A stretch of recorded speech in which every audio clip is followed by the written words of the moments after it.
Howdy folks, welcome to another Empyrion update. This is Alpha 6.5 and it just dropped today, and there are quite a few new changes since 6.0, and so I'm going to cover the most recent ones and also a couple of the older ones that are pretty spectacular.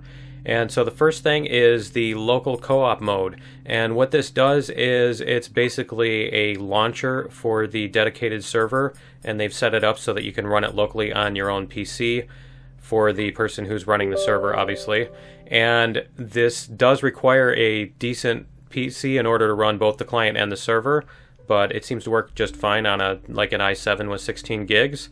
But anyway, what you do is you start a new game, and in the new game menu there is a little drop down here that says co-op, and so you click on that and it will give you a set of options. Now notice that they've already set this up for a co-op type game as opposed to, where you're starting a public server that a bunch of strangers are going to join.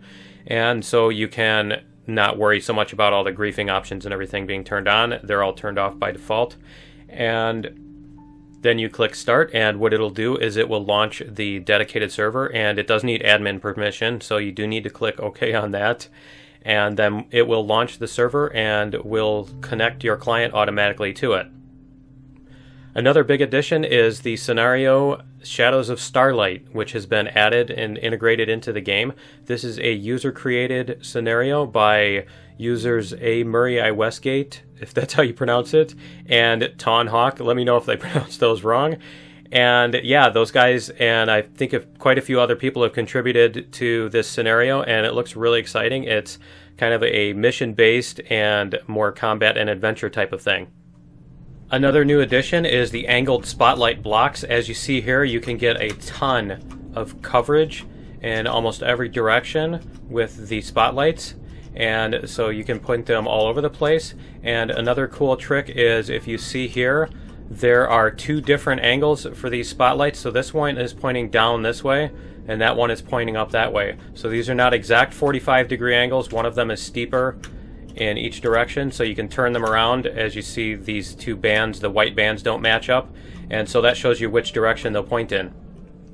Hovercrafts now have a tier 2 drill, and they are laser based, and they're even faster than the mechanical drill. You can put 6 of those on as well. The show airtight blocks on the build menu, if you hit N, has now been updated, and this shows all of the airtight blocks in a lot more obvious fashion. New console commands for the AI manager have been added, and you can add the patrol vessels, or the troop transports, or drone waves. Speaking of patrol vessels, they will now return to their base and repair themselves after they've been damaged. Several new blocks have been added, including armored variations of all the door types, and growing plots now come in steel, concrete, and wood. And there are new cockpits for the small vessels and hovercrafts, as you see here. And the ships now have a thrusters switch for them that turns off the thrusters. Resource meteorites can now despawn. There's a delay that is set in the YAML files, and that will control how long they sit around before they despawn. Several changes have been made to improve combat, including rotation speed for the NPCs, and a more realistic shooting where they have to turn toward you before they shoot. And they plan on adding some missing sometime soon too. And they also adjusted the detection angle of different NPCs, so some of them can see you at larger angles than others. The headshot damage multiplier has been increased on a few weapons, and the strength and speed of the medikits are now improved. The hit points of spawners and sentry guns have also been reduced so that they can be destroyed with weapons a little bit more easily. And damage has been reduced a little bit on the mechanoids and some of the distance weapons of the NPCs. And damage values and armor values on some of the blocks and devices have now been rebalanced. The other two combat-related changes are that the speeds of turret rotation have been updated, and some of them are different than others. And the flak turrets have homing projectiles. Localization has been expanded for French and Russian, as well as English and German. A new Tier 5 small vessel prefab has been added thanks to McFluffface.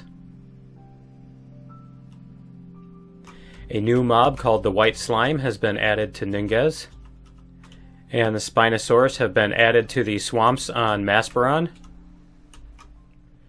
And some small dinosaurs have been added to Oskitoon.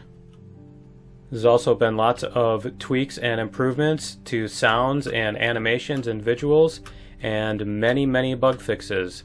So definitely check out the new experimental if you're on the experimental branch. And if you're not, then look forward to these changes coming to the stable branch soon. That's all for this update, and we'll see you in the next video. Thanks for watching. To enable the experimental branch, go into your Steam client and under Library, select Empyrion and right-click on it to bring up the menu. Go Properties and over to the Betas tab. And over here on this drop-down, you will find the experimental unstable test branch. And there is no code needed to unlock that. You just do that and you hit close, and your downloads will begin.